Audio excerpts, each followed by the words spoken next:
No. Okay. So as I was saying, I'm gonna make it a little bit more basic and take it from the beginning, as I understand most of you guys are not familiar with DAOs. But one thing that you've probably seen the tail end of, at least judging hindsight from the age in the room, has been the revolution that being able to create groups online has made.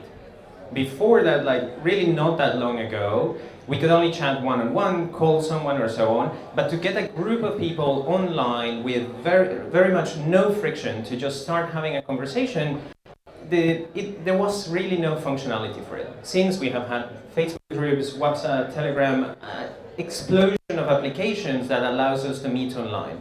And although seemingly that is only a small feature, what has happened in society as a result of that is that our communities or friend groups have completely transformed. Suddenly we have people being friends from others from all over the world and so on. We have huge social movements arising. We have like the Hong Kong protest and so on that are using this infrastructure. And suddenly we empower billions of people to organize in groups and communicate. That was all based on talking. What we have now with DAOs is the next iteration of that. If the first step was just allowing a group of people to talk, now we're enabling a group of people to hold assets, to transact with those assets, and then to make decisions together. If you ever try to organize like where to go for a meal with more than 5 people at a time, you know that it quickly becomes a nightmare. If you try to make a decision with 100 people at a time, it's nearly impossible. Most likely it's going to be a headache. So suddenly you start to have to create all of these different structures and tools and bureaucracy and so on just to make basic decisions. And then you have to trust a few people to move assets from one side to the other. And if they decide to run away with the assets, if they get hit by a boss, if they forget the password, it's a little bit of a nightmare. So DAOs are starting to change all of that based on blockchain technology, and really over the last few years what we've seen is an explosion in the number of DAOs.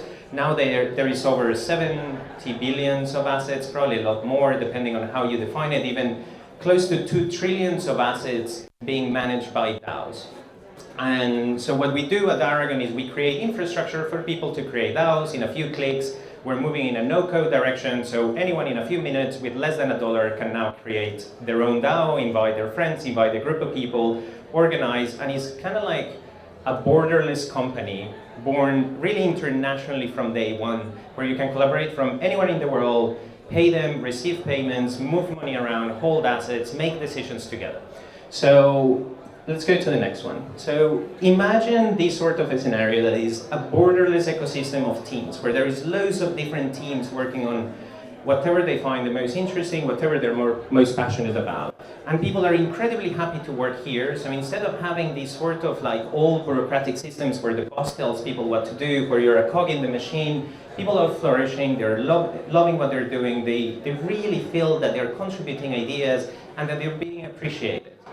And it's important because it's the difference of having, let's say, a social network that works for the incentives of the shareholder. Here you have a network where everyone is committed, everyone is engaged, because everyone is also partially an owner of this network. They're working for themselves as part of a collective.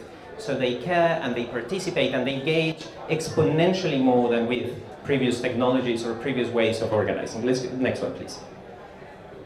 Now, DAOs started 2015, 2017, Aragon was born, started to like create this infrastructure at scale so other people could do it. The whole movement has been growing since, and with many things what we see as an idea starts to go mainstream is that a lot of the initial principles start to dilute. We had, for example, organic food. At some point there was like these hippies living in communes, growing vegetables with their bare hands from the earth. And now we have organic food where every tomato looks exactly the same as another tomato and is covered in 3 layers of plastic. And it's still organic. So a lot has changed, and yet there has been some progress. Because previously in that shelf, you would have a tomato that was not organic and had more pesticides and so on. And so a similar thing is happening with DAOs. As the whole concept grows, we're also starting to see a bit of a deformation of what the concept is. And this is kind of what I'm trying to get here, in that we have DAOs, and then we have DAOs. And because of regulation, because there is a lot at stake, when one issues a token and distributes it, it could be considered by the Security and Exchange Commission in the US as a security, and so then you have to go through a bunch of regulation, and you could end up essentially in a terrible place, having to deal with those guys who are not really friendly. So because of that, a lot of people are as well incentivized to make look like they're not so much a DAO, it's a lot more of a DAO than it really is. And as we start to do that, and then that starts to happen, and then other people go into it, and they don't fully understand where the idea is coming from, or actually what are the benefits of a real DAO, we end up with a lot more DAOs. So I want to go here a little bit back to those intrinsic differences. What's the importance of this new form of organizing, to try to remember those principles, because they are incredibly powerful and they bring a lot of benefits. But they do require that we set up in a specific way. So next, please. So the first thing is in a DAO, and that's where the D stands from, is decentralization. We have decentralization in blockchain at the technology level. So the tool itself, the blockchain itself, is technically decentralized. But in a DAO as well, and the power comes from decentralized decision making, where the best ideas can come from anywhere, and it's not to the boss or a small group of people who are there at the beginning who have the right to make decisions, but really what we have is a meritocracy of ideas where anyone can propose, and we can use the crowd intelligence to judge which are the best ideas, the most relevant, and then execute on those ideas. So we have on one side decentralized decision making, and on the other side the more classic top-down decision making. Next, please. Then what DAOs as an ideal as well allow is that anyone can come, and without having to create a CV, and many of you have probably gone through that, a bunch of you are about to go through that process. Creating a CV is a nightmare. Creating a letter of motivation is quite a demotivating exercise, at least it was for me for most of my career. Going through job interviews is stressful, and so on. And then on the other side, there is someone who's having to read all of these CVs, having to read all of these letters of motivation. It's a tremendous amount of time invested from both parties just to join and be part of creating value. Before you can work, you have to do so much free work, and sometimes it amounts to nothing. So what if instead of doing all of that work, we could just join, see what's happening, read the conversation, see the decisions that are being made, understand through doing that without wasting anyone's time, where I, with my unique skill set, can add value without having to prove to anyone that I know what I'm doing. I just suggest an idea. It's like, hey guys, this problem, here I spent a couple of days researching a solution, here is how it could work. Do you like it? That's the idea behind permissionless joining, in that one can become part of the DAO, start contributing, start adding value, without having to have that humongous amount of time investment to get permission to play. If anyone here is work as a consultant, you know that most consultants are tremendously expensive because you have a lot of downtime where you're convincing people to let you use your expertise, that you're indeed a consultant, and then people go around and give talks and all of this kind of stuff. So we get rid of all of that inefficiency, and instead of that, if you like a community, you go, you join the server, you see if you like it, you see if you like the culture, you see if you like the people, and if you do, you start adding value and you start being rewarded and you stay around. And then you can also do that across multiple communities. And the best idea that you see from one community, you bring it to another, and so on. And so you create this whole ecosystem where people are cross-pollinating and supporting each other. And because they're part of multiple organizations and so on, these organizations themselves, and everyone has a say in decision-making, are a lot more geared towards collaboration and the portability of ideas rather than competition and trying to crush each other. Next one, please.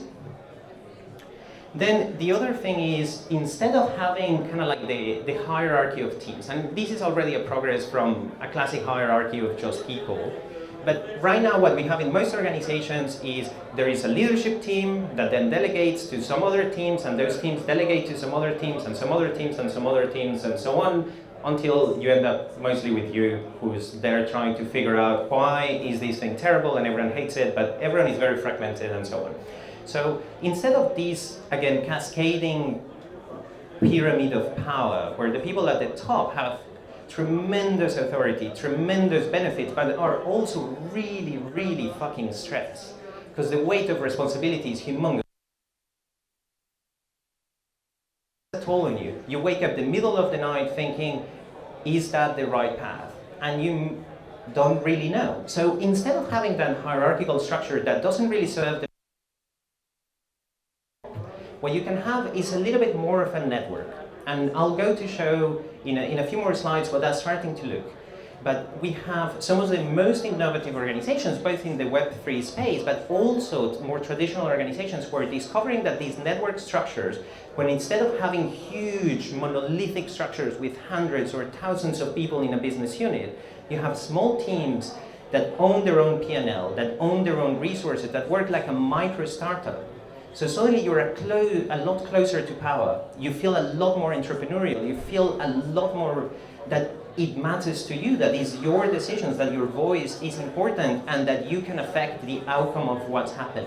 And then these teams can buy and sell resources from one another, and you create a sort of huge economy where the most important ideas, to put an idea forward, all you need to do is speak with a handful of colleagues who are part of your close team, who are very close to the action, who are very close to customers, and you make of everyone an entrepreneur. You imagine your HR department can have one sub-team that is selling recruitment service, another sub-team that is selling learning and development services, and so on. And each of these people can gear and make decisions according to the best opportunities that they see, but they can also compete to some degree with external teams. So both this ability to make decisions faster, to innovate, to try your own, to have skin in the game, to feel it's your responsibility, and also the burden of having to create a product or a service that is relevant and people really want, means that everyone has an incentive to improve and deliver something of significantly higher value. Next one, please. And then, as we have this structure, and I was already starting to hint at, is that suddenly the boundary of these organizations is a lot less clear. You can have some of these sub-teams who are fully owned by the main organization. You can have some that are partially owned by the main organization and partially owned by another organization or person or individual investors, or a mix, or partially the integrants, the people who participate, who are those teams, and so on. And you have this really network structure that extends way beyond the DAO, and the boundaries just start to become a little bit loose. And again, this creates this whole other dynamic, way more geared towards the portability of ideas, towards innovation, towards cross-pollination, and in some cases very interesting collaboration practices. We have one of those situations with actually some people that dislike our previous management structure. They left, they created a sort of competitor of sorts, they fork our code, improve upon it, and now they're coming back to us to ask us to maintain some of the code that they forked, so we can each better specialize in one area. And they're coming back to us and buying tokens in our own organization, and the two are slowly coming back together in a very organic way, led by specific opportunities to improve the technology, to create better products, and for everyone to have a little bit less work and be more efficient and effective. So how do we decide? How do we go from DAOs to DAOs, and what really makes the difference? And as I'm trying to hint with this slide, the idea is that what makes the biggest difference is actually how we choose to decide, how we create the processes so decisions are made in the DAO, because that ends up determining, not exclusively as well, the distribution of financial assets and so on, but decision-making power, which quite often is correlated with financial power, ends up determining in which direction the structure goes. If you allow power to be concentrated, power is self-serving. Power corrupts, as the saying goes. The list of revolutionaries, of libertarians who have brought down the tyrant to become the next tyrant is very long. Just watch a documentary now in Netflix called The Story of Cuba Libre or something like that. It's fantastic. It's like an endless series of these. And we can see the same pattern across pretty much every country that struggles to build a successful nation state, is that every time that someone acquires power, they end up becoming the very foe they try to defeat. So the answer is not to have the next savior. The only answer to really change these dynamics, to create a better world that is better for everyone, is not just promoting the next champion, but changing the structure on how we make decisions together on how we work, because once we're in the system, we end up becoming the system. The number of people who have joined an evil corporate thinking they could change it from the inside, and they realized they were changed internally. Both things. We're part of our environment. We're not really isolated. So the way, thank you.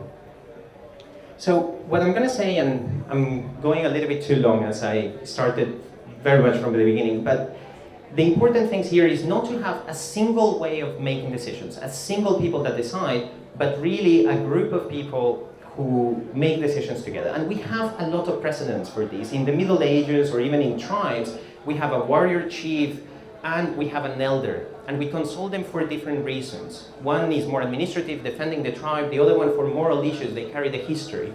In the Middle Ages, we have a king and a bishop. More recently, in a democracy, we have the division of powers between the legislative, the executive, and the judicial. And this division of powers, this decision-making structure with checks and balances create a lot more resilience. And this is what I'm going with polycentric governance, please. So we're already starting to see this, as I was saying, in some of the most innovative companies. This is a Chinese company called Hire. They create platforms with networks of teams. Those network of teams got together. This is not even blockchain. Next one, please. Another super innovative organization is Sapos. You probably heard that at some point that they adopted holacracy and so on. Now they move past holacracy and they have this thing called a triangle of accountability that is the essential characteristics for the network of teams that they are building that sell resources and services to one another. Next.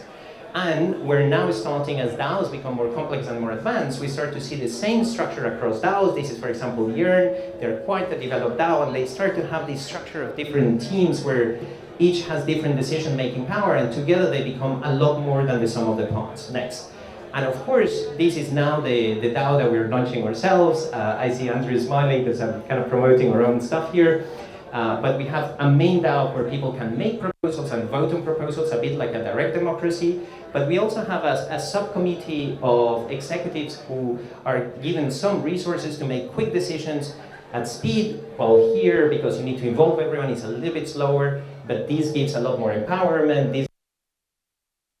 Each of these different decision-making structures gives another property that reinforces the checks and balances that allows the community to be more than if you just try to centralize it. As well, then we have an Aragon court to enforce as a judicial service, to enforce decisions, to ensure that no one is making a decision that goes against the agreements, the collective agreements that we have set.